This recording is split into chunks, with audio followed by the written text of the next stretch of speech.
नमस्कार दोस्तों, स्वागत है आपका A to Z स्टोरीज अद्भुत ऑफिशियल पर।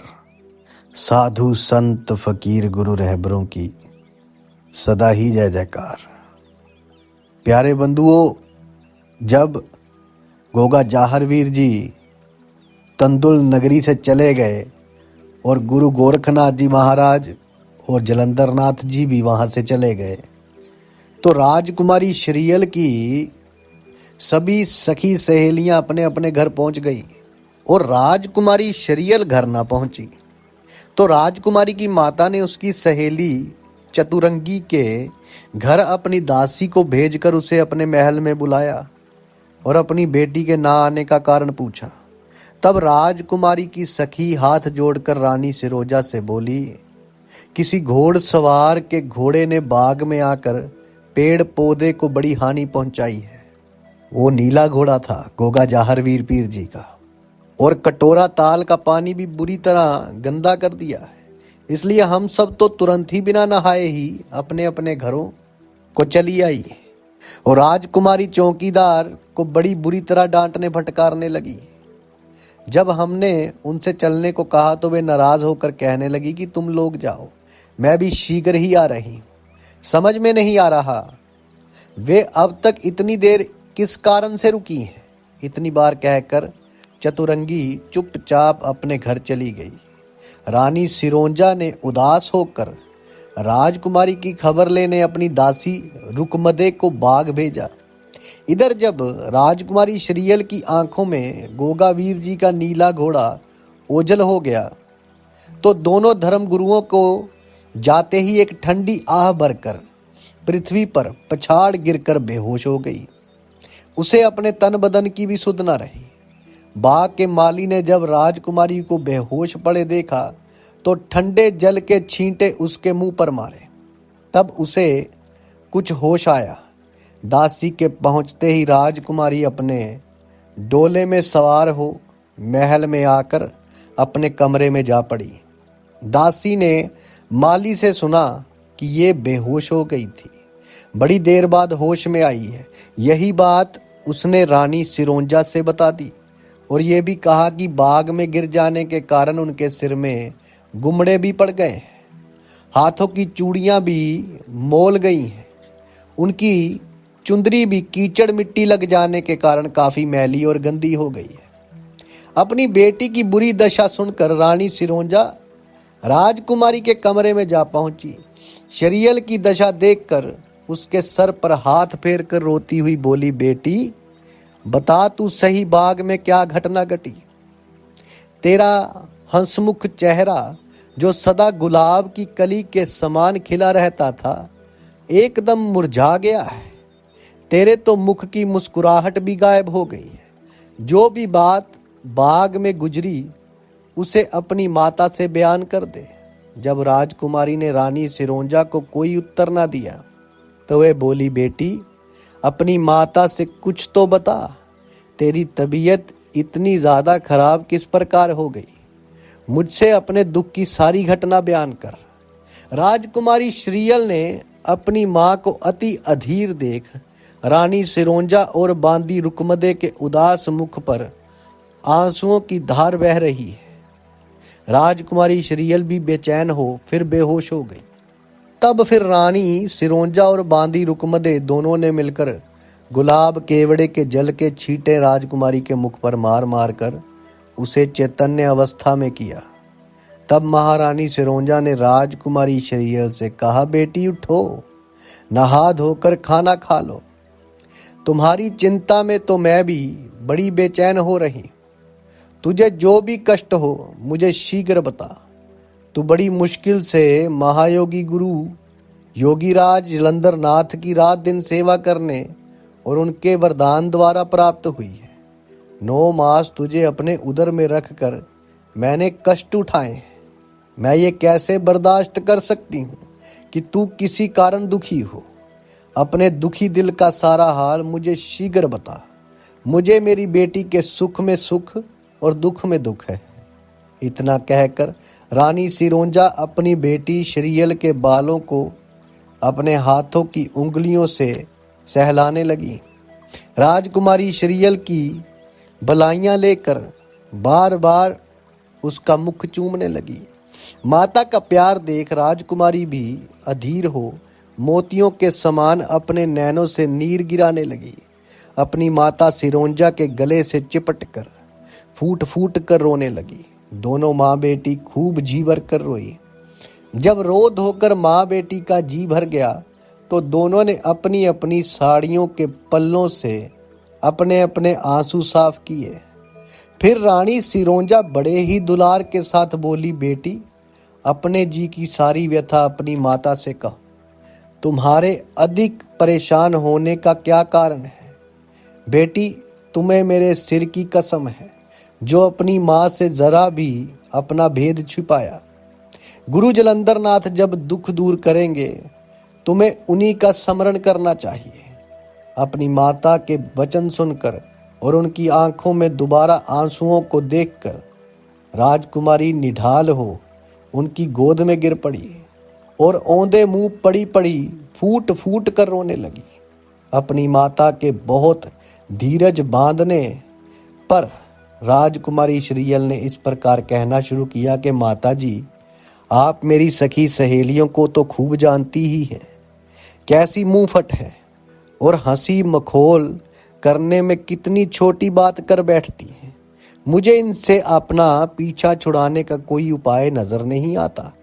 आज की ही तो बात है जब मैं कटोरा ताल स्नान करने के लिए उनके साथ जाने लगी तो रास्ते में कहने लगी, महाराज सिंधा सिंह अपनी लाडली बेटी श्रीयल को कब तक कुंवारी घर में बिठाए रखेंगे? ये इतनी बड़ी हो गई है, हमें तो ऐसा लगता है कि बै माता ने अभी तक इसका जोड़ा मिलाया ही नहीं है। इनकी बातें सुन सुनकर मैं भी परेशान थी। बड़ी मुश्किल से कटोरा ताल पर पहुंच पाई।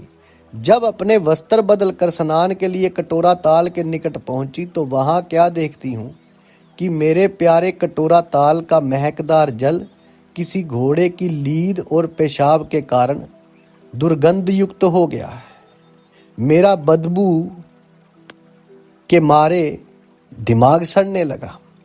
तब अपनी नाक पर रुमाल रखकर मैं आगे बढ़ी तो देखा मेरे सुनहरे सुंदर कटोरा ताल की सीढ़ियां बुरी तरह से टूटी फूटी दिखाई पड़ी, जिन्हें देखकर मैं अपना धीरज खो दिया। मेरे पिताजी ने कितना अधिक धन खर्च करके ये स्वर्गलोक से भी अधिक सुंदर कटोरा ताल मेरे स्नान के लिए बनवाया था। किस मूर्ख घोड़े ने इसकी बेदर्दी के साथ कैसी दुर्दशा की। मैं गुस्से में भरी जब फाटक के रास्ते बाग में घुसी तो मेरा जी अत्यंत दुखी हुआ। क्या केसर क्यारी और क्या रंगीन फूलों से सजी फुलवारी। सब घोड़े ने गुड़ धोड़ कर करके अपने खुरों द्वारा कुचल कुचल कर सबका सत्यानाश कर डाला। मेरी वाटिका के पेड़ पौधों को एकदम पतझड़ के समान वीरान कर तहस नहस कर डाला।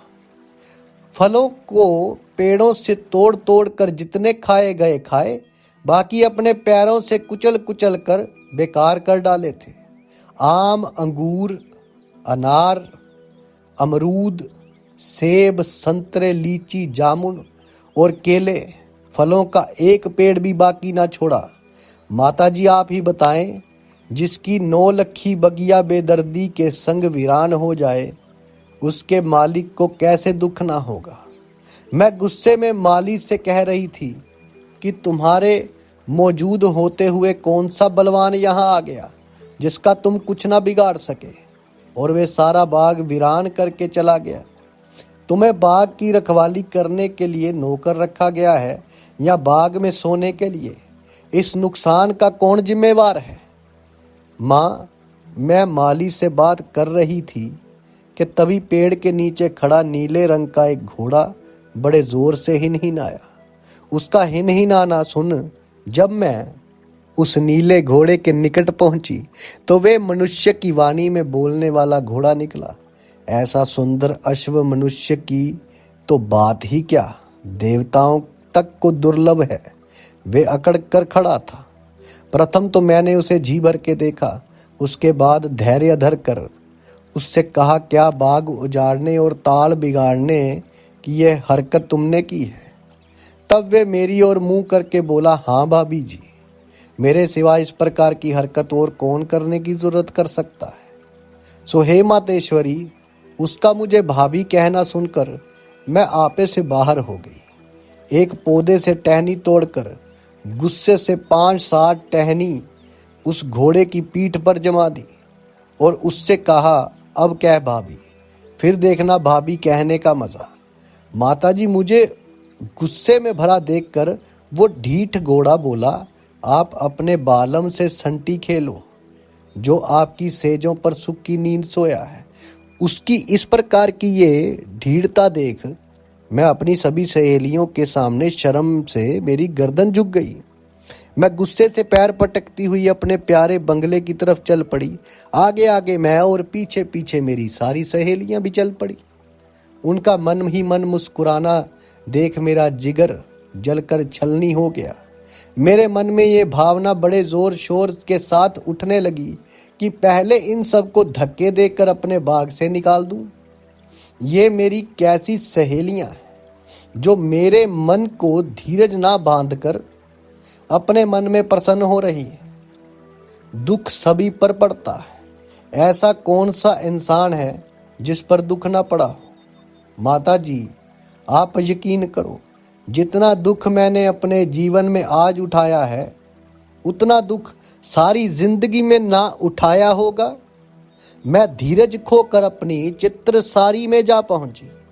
माता जी, मैंने वहां पहुंचकर जब अपने पलंग पर उस देव दुर्लभ घोड़े के सवार को सोते हुए देखा तो मैं गुस्से में चूर होते हुए भी उसके नूर को देखकर खड़ी की खड़ी रह गई। उसका चमचमाता हुआ चेहरा चंद्रमा की रोशनी को भी मात कर रहा था। उस देवताओं से भी अति सुंदर इंसान की रक्षा के लिए पहरेदार शेषनाग पहरा देकर उसके सिरहाने अपना फन फैलाए खड़े थे। माताजी, मैंने आज तक ऐसा खूबसूरत और बलधारी इंसान नहीं देखा। तब मैंने हिम्मत बांध उस बलधारी राजकुमार के बाएं पैर का अंगूठा पकड़कर उसको जगाने का प्रयास किया और वो उठा। उससे मैंने पूछा कि आप मेरे बाग में घुसकर इस पलंग पर सोने की हिम्मत किस प्रकार कर सकते हो। किसी कुंवारी लड़की के पलंग पर सोने की सजा से शायद आप वाकिफ नहीं। माता जी, तो वे राजकुमार बोला, मैं महायोगी गुरु गोरखनाथ जी महाराज की आज्ञा लेकर ही यहाँ आया हूँ। इस पर मैंने क्या बिगाड़ा है? मेरा कटोरा ताल बिगाड़ने और बाग उजाड़ने की आज्ञा भी इन्हीं गुरुदेवों ने ही आपको दी होगी। ये बात रानी श्रीयल ने कही, इसलिए आपने यहाँ आकर मेरी बाग बहार बिगाड़ कर रख दी है। यह सुनकर राजकुमार बोला, उन्होंने मुझे ये आज्ञा दी है कि तुम राजकुमारी श्रीयल के संग जीवन की बाजी लगाकर चौसर सार का खेल खेलो। मैं सोचने लगी कि मैं योगेश्वर गुरु जलंधर नाथ की प्रमुख शिष्या हूँ। ये बेचारा मुझसे चौसर सार में किसी भी प्रकार नहीं जीत पाएगा। मैं इसे हराकर कैद में डलवा कर सजा कर ही दूंगी। इसके सुनहरी साज वाले देव दुर्लभ नीले घोड़े को भी जीतकर उससे ईंट पत्थर ढुलवा कर भाभी कहने का भली प्रकार मजा चखा दूंगी। और मैं दीवानी बन उसके साथ चौसर सार खेलने बैठ गई। ये मेरी सभी सहेलियां मौके देख मुझसे कहे बिना ही बाग में मुझे अकेली छोड़कर सभी घर चली गई। माताजी, गुरु जलंधर नाथ जी की विद्या ने मेरा कतई साथ नहीं दिया। उसके गुरु योगी गुरु गोरखनाथ जी महाराज ने सारी सिद्धि सिखा रखी थी। मुझे ऐसा आभास हुआ। पहली बाजी घोड़े के साथ उसने अपना दाव लगाया, जिसकी एवज में मैंने अपना बंगला और कटोरा ताल व 9 लखे बाग को दाव पर लगाया। पहले मैं जीत गई और सोचने लगी कि मेरे मन की मुराद पूरी हो गई। मेरा मन चाहा गुरु कृपा से पूरा हो गया। अब मैं इस देव दुर्लभ घोड़े का घमंड अच्छी तरह ठीक कर दूंगी। भाभी कहने का सारा मजा भली प्रकार चखाकर इसे छठी का दूध याद करा दूंगी। मैंने उसके कहने से घमंड में भरकर दूसरी बाजी भी खेलने को हामी भर ली। दूसरे भाव में हम दोनों ने अपने अपने जीवन को दाव पर लगा दिया कि हारने वाला जीतने वाले का गुलाम बनकर उसकी हर प्रकार की सेवा करेगा। इस बार का दावा जो था वो मैं हार गई। मैंने गुरु जलंधर नाथ जी को काफ़ी मनाया, ना मालूम वे अपनी समाधि से उठकर कहाँ चले गए थे। होनीवश उन्होंने मेरे साथ कतई भी नहीं दिया, सो उसने मेरे साथ मेरे बंगले के भीतर ही ब्रह्मा, विष्णु और भोलेनाथ को साक्षी मानकर 3.5 फेरे ले लिए। फिर वे अपने नीले अश्व पर सवार होकर मुझे अध ब्याही छोड़कर ना जाने कहाँ चला गया। मैं अपने मन में अधीर होकर गिर पड़ी। आगे जो हुआ वे आपको दासी रुकमदे ने सब बता ही दिया है। अब यहाँ पर अपनी बेटी की परेशानी भरी दास्तान सुनकर रानी सिरोंजा भी काफी बेचैन होकर गुस्से में भरकर बोली, बेटी तुमने बड़ा बुरा काम किया है। ये तुम्हारी सखी सहेलियां ही सारे नगर में घर घर जाकर तुम्हारी करतूतों की चर्चा करती फिरेंगी। माता पिता जन्म के ही साथी होते हैं, कर्म के थोड़े ही होते हैं। जैसी तुमने करनी करी है वैसा ही हम सबको भुगतना पड़ेगा। तेरी वजह से तेरे माता पिता की नाक कितनी नीची होगी। तूने ये भी ना सोचा कि हमारी राजपूत जाति की नारियां के पतिव्रता की चर्चा 3 लोकों और 14 भुवनों में सूर्य चंद्रमा की रोशनी के समान दीप्यमान हो रही है। जरा ध्यान लगाकर सुन। अब यहां से वो जगत जननी माता सीता जी की बात करती है, जो रानी श्रीयल की माता जी है। उसमें उन्होंने कुछ बताया, और क्या क्या बताया ये आपसे साझा करेंगे अगली वीडियो में। तब तक के लिए आप सबका धन्यवाद। आप सबके भीतर बसे उस परमात्मा को मेरा प्रणाम। साधु संत फकीर गुरु रहबरों की सदा ही जय जयकार। अड़क निरंजन।